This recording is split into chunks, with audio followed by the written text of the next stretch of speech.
We humans love drawing lines, borders on maps, walls between nations, lines meant to keep peace, to separate us from them. But here's the uncomfortable truth. Borders don't fix identity conflicts. They often make them worse. From the partition of India and Pakistan, to the breakup of Yugoslavia, to the walls rising today, history shows that drawing new lines doesn't erase who people are. It just redraws the battlefield. Borders are political inventions. They look clean on a map, but they rarely match the messy reality of culture, ethnicity, and religion. When empires collapse or wars end, leaders sit in rooms and draw lines. But identity isn't ink on paper. It's language, history, religion, and memory. When you split people with a border, or shove them together inside one, conflict doesn't disappear. It festers. Take India in 1947. The British left, and to solve the Hindu-Muslim divide, they cut the subcontinent in two, India and Pakistan. On paper, it looks simple. In reality, it unleashed one of the largest mass migrations in history. 15 million displaced, nearly 2 million dead. The border didn't solve the identity conflict, it hardened it.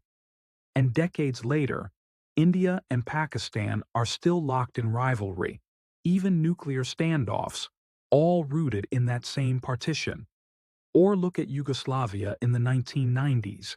For decades, Serbs, Croats, Bosniaks, and others lived inside one country.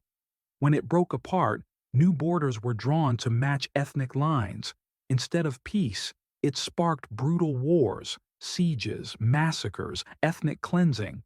Because here's the truth, identities don't stay neatly inside borders. They overlap, they intermingle. And when lines are drawn, someone always ends up on the wrong side. Go back a century to the Middle East. After the Ottoman Empire collapsed, Britain and France carved up the region with the Sykes-Picot Agreement. Straight lines across deserts, ignoring tribes, sects, and history. The result? States like Iraq, Syria, and Lebanon were born fractured from the start. Sunnis, Shias, Kurds, Christians all packed into borders that never reflected their identities. 100 years later, the conflicts still burn. And it's not just the past. The U.S.-Mexico border wall, billions spent to separate two peoples who've shared culture, labor, and families for centuries. Israel and Palestine, two nations trying to define themselves, trapped by borders that both sides reject. Africa, borders drawn by European colonizers in the 19th century still fuel conflicts today because they cut across tribal and cultural lines. Everywhere you look, borders are treated like solutions. But they're really band-aids on identity wounds that never healed. Borders can stop armies. They can control passports. But they can't erase who people are. Identity runs deeper than lines on a map. And until nations learn that, history will keep proving the same lesson.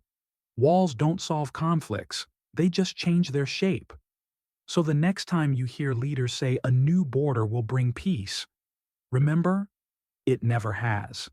It only redraws the struggle. If you want more stories where history's past collides with our present, hit subscribe because identity doesn't go away, and neither do its lessons.